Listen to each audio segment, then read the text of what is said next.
भारतानं आपला स्वाभिमान अमेरिकेसमोर गहाण ठेवलाय का? भारताचे पंतप्रधान नरेंद्र मोदी आहेत की डोनाल्ड ट्रम्प?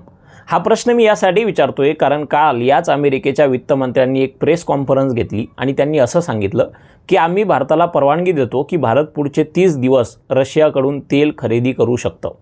म्हणजे ज्या देशाला आपण आत्मनिर्भर भारत, ज्या देशाला आपण विश्वगुरू अशी स्वप्न बघितले, आज त्या देशाला कुठला तरी देश आदेश देतोय की तुम्ही इतके दिवस एका देशाकडून तेल खरेदी करू शकता.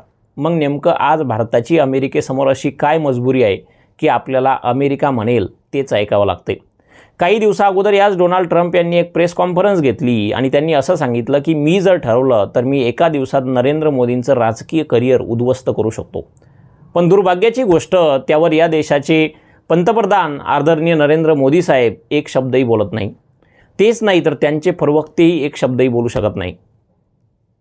एवढंच नाही तर 2-3 दिवसाअगोदर याच अमेरिकेचे उपविदेश सचिव आपल्याच देशाच्या दिल्लीमध्ये बसतात आणि असं म्हणतात की आम्ही कधीच भारताला चीन एवढं ताकदवान होऊ देणार नाही, कारण आम्ही सुरुवातीला चीनला मदत केली. आज चीन इतका विकसित झाला की तो आमच्यासाठी एक स्पर्धक म्हणून तयार झाला आणि भारताला भविष्यात इतकं मोठं करून आमच्यासाठी दुसरा स्पर्धक आम्ही तयार करणार नाही. त्यामुळं भारतासोबत जो काही व्यापार आम्ही करू त्यामध्ये कायम पहिले अमेरिकेचा फायदा आणि नंतर भारताचा, अशाच प्रकारे तो व्यापार त्या ठिकाणी होईल. मग आज प्रश्न पडतो की नेमकं अमेरिकेकडे आपल्या देशाचं किंवा आपल्या देशातील काही व्यक्तींचं असं काय गुड आहे की आज अमेरिका म्हणाल तीच गोष्ट आपल्याला ऐकावी लागते.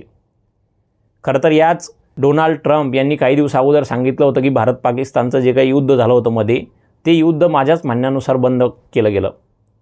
डोनाल्ड ट्रम्प वारंवार मीडियासमोर येऊन अशी वक्तव्य करतात आणि भारत त्यावर काहीच बोलत नाही. त्यामुळं कुठंतरी आज आपण आपल्या देशाचा स्वाभिमान काही लोकांच्या स्वाभिमानासाठी गहाण ठेवतोय का, हा सगळ्यात मोठा प्रश्न आहे आणि म्हणूनच आज या विषयावर बोलावं लागतंय.